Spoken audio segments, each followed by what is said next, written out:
पुणे के real estate कारोबारी Ketan Agarwal murder case की जांच जैसे जैसे आगे बढ़ रही है वैसे वैसे नए और हैरान करने वाले खुलासे हो रहे हैं। पुलिस ने हाल ही में खुलासा किया है कि आरोपी सिया गोयल और उसके बॉयफ्रेंड चेतन चौधरी ने गूगल में लोहगढ़ किले के डेथ पॉइंट सर्च किए थे और इंटरनेट से ही उन डेथ पॉइंट तक पहुंचने के रास्ते खोजे थे।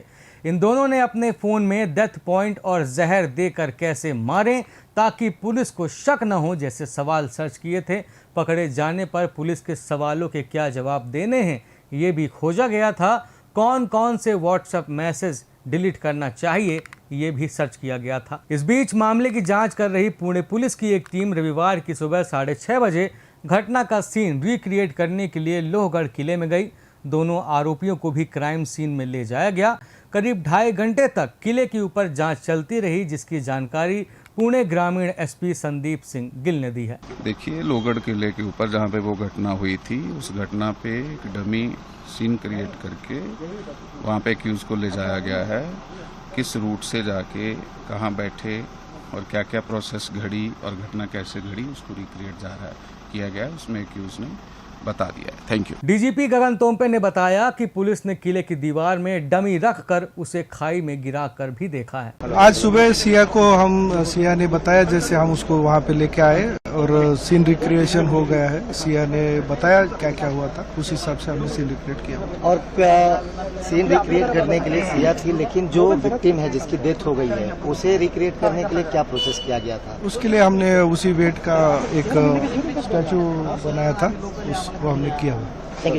इधर आरोपी सिया गोयल के वकील ने कहा है कि हिरासत या पुलिस कस्टडी के दौरान आरोपी का किया गया कोई भी कबूलनामा क्रिमिनल लॉ में मान्य सबूत नहीं माना जा सकता है। देखिए, मैंने पहले भी कहा है कि जो हमारा इंडियन एविडेंस एक्ट है सेक्शन 25 जो पहले था, आज वो सेक्शन 23 है हमारे नए कानून में बीएसए में, और वो बहुत क्लियर कहता है कि अगर कोई भी एक्यूज्ड किसी भी तरीके का कॉन्फेशन करता है, जब वो डिटेंशन में होता है, पुलिस कस्टडी में होता है, वो अंडर प्रेशर होता है, अंडर थ्रेट होता है, तो इस तरीके के कन्फेशंस को बिल्कुल भी एडमिसिबल एविडेंस नहीं माना जा सकता किसी भी क्रिमिनल लॉ में, और हम इस मुद्दे को भी बिल्कुल उठाएंगे। इसके अलावा अगर कोई भी कोरोबोरेटरी एविडेंस अगर है प्रोसिक्यूशन के पास तो वो आगे चल करके प्रोड्यूस कर सकता है। और मैंने पहले भी कहा है कि अभी ये इन्वेस्टिगेशन जो है इसका चल रहा है और अभी तक चार्जशीट इसमें फाइल हुआ नहीं है, तो हमें देखना होगा कि जो इन्वेस्टिगेटिंग एजेंसी है वो कहाँ तक इसको लेकर के जा पाती है और क्या जो है उनके तरफ से जो इन्वेस्टिगेशन उसमें क्या आ पाता है, ऐसा क्या कॉन्क्रीट एविडेंस आ पाता है। देखिए, ये जो पुलिस जो इन्वेस्टिगेट करती है या कोई भी इन्वेस्टिगेटिंग एजेंसी जो है अगर इन्वेस्टिगेट करती है तो वो एक क्राइम सीन पे जा करके वो एक रिक्रिएशन जो हुआ हो उसको समझने के लिए वो लेकर के जा सकती है, ताकि उनको एक क्लैरिटी आए कि इसमें क्या क्या प्रोबेबिलिटीज और भी हो सकती हैं या क्या उस दिन हुआ होगा, इस बात को समझने के लिए। हालांकि इसको भी एक कॉन्क्रीट पीस ऑफ एविडेंस लेकर के हम नहीं चल सकते, ये सिर्फ को रिलेट कर सकता है बाकी के जो एविडेंसेस इन्वेस्टिगेशन में जो मिले हैं उससे। दूसरे आरोपी चेतन चौधरी के पिता का बयान सामने आया है, जिसमें वह कह रहे हैं कि हम तो सिया के बारे में कुछ भी नहीं जानते थे। जब ये घटना हुई है तब चेतन दूर खड़ा था और पुलिस ने हमें भरोसा दिलाया है कि चेतन को छोड़ दिया जाएगा। कि ये दोनों बातें कर रहे थे, बातें करते करते क्या हो गया मेरे को नहीं मालूम, वो ऐसा बताया मेरे को। अच्छा, चेतन ने बताया आपको? हाँ। अच्छा, तो वो गया क्यों था फिर? आपका वो क्यों गया? तो देखो, अभी हमारे को तो बोल के गया नहीं, हमारे को तो बोला मीटिंग है, मीटिंग में जा रहा हूँ, ऐसा सुबह मैं उसके मम्मी को बोल के निकला। मेरे को तो कुछ बोला ही नहीं, मम्मी को इतना बोल के निकला। लड़की के साथ में था, उसके बारे में उसको अपना को कुछ मालूम नहीं है, कुछ नहीं बताया, कुछ मालूम नहीं। इसके पहले भी था, इनके साथ में रहता तो कभी हमने कभी देखा नहीं। हमारे को उसके बारे में कुछ मालूम नहीं। और वो सिया जो लड़की का नाम भी अभी कल मालूम पड़ा, उसका भी आपने को कभी न तो कभी देखा नहीं। बात पहली बार वो पुलिस चौक में देखा उसको, लड़की को। अच्छा, हाँ, आपने? हाँ। अच्छा, मुझे एक बात बताइए। और उसका नाम ये सब कल मालूम पड़ा। उनका दुकान किधर है, उनका घर किधर है, चल रहा है मामला। हाँ, आपके बेटे पर जो आरोप है उस पर आप क्या कह रहे हैं? हाँ, उसको फंसाया जा रहा है, मतलब उसका उसमें कुछ इन्वॉल्वमेंट नहीं है। अच्छा, हाँ। किस तरह फंसाया जा रहा है, क्यों आपको लगता है कि फंसाया जा रहा है? क्योंकि वो चेतन ने बोला इसलिए, बाकी पहले तो अपने को कुछ मैटर मालूम नहीं। अच्छा, चेतन ने हम जब चौकी में गए उसको अरेस्ट करने के बाद में, तो उसने क्या बोला कि मैंने इनको कुछ धक्का विक्का कुछ नहीं दिया, मैं दूर खड़ा था। तो लड़की खड़ी थी क्या वो लड़के के पास में? हाँ, वो ऐसा चेतन बता रहा। लड़की के पास खड़ी थी, लड़का। मैं आता हूँ आपके पास। हाँ, अब ये बहुत सही इम्पोर्टेंट बात बता रहे हाँ। हैं कि उस लड़के जो लड़का गिरा है, हाँ। उसके पास लड़की खड़ी थी। हाँ, अभी वो धक्का दिया कि नहीं दिया वो अपने को मालूम नहीं। हाँ। हाँ, पर चेतन बोल रहा था कि मैं थोड़ा लंबा खड़ा था। हाँ। वो लड़की के सामने ही बोला था उस टाइम। वो पुलिस चौकी दोनों को साथ में लेके आए थे मेरे सामने। ओके। ऐसा। और वो लड़की लड़के के पास खड़ी थी। हाँ। धक्का दिया नहीं दिया पता नहीं, हाँ। लेकिन चेतन दूर खड़ा हुआ था। हाँ, ऐसा चेतन कैसा लड़का था उसके बारे में बताइए, क्योंकि बहुत चेतन एकदम सिंसियर लड़का है। वो मतलब रोज इधर दुकान पे आता है, काम धंधा करता है। हाँ। वो लड़की से जान पहचान कैसे हुई उसकी? वो मेरे को तो मालूम भी कल मालूम पड़ा है। ये सब आया मामला हाँ, के बाद? क्यों उसके बाद पहले अपने को कुछ मालूम नहीं। अच्छा, तो चेतन का क्या करता था अभी आपके साथ इधर काम? इधर ही काम करता था।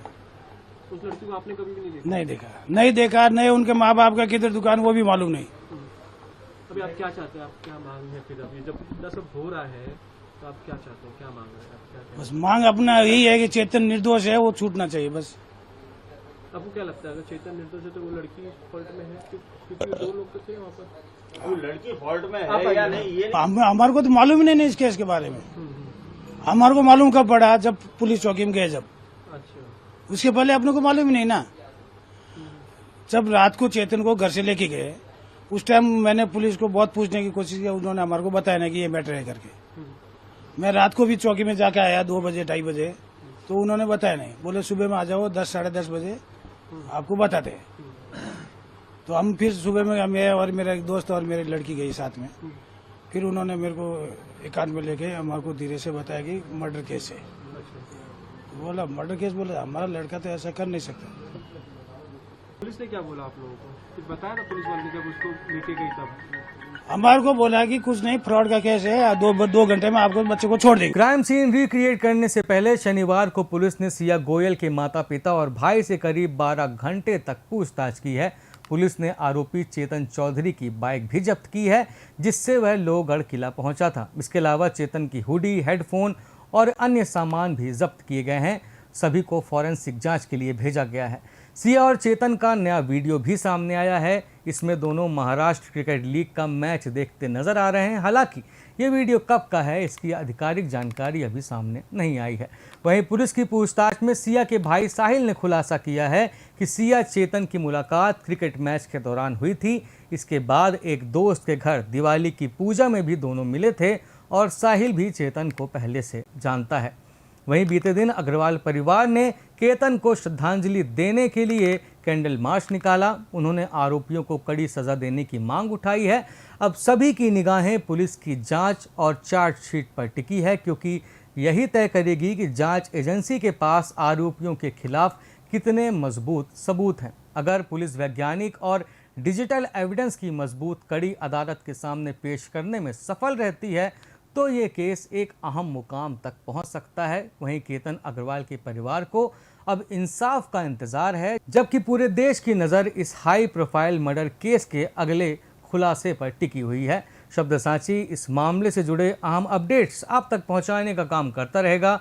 आपको अपडेट मिलते रहें, इसके लिए चैनल को सब्सक्राइब ज़रूर करें। धन्यवाद।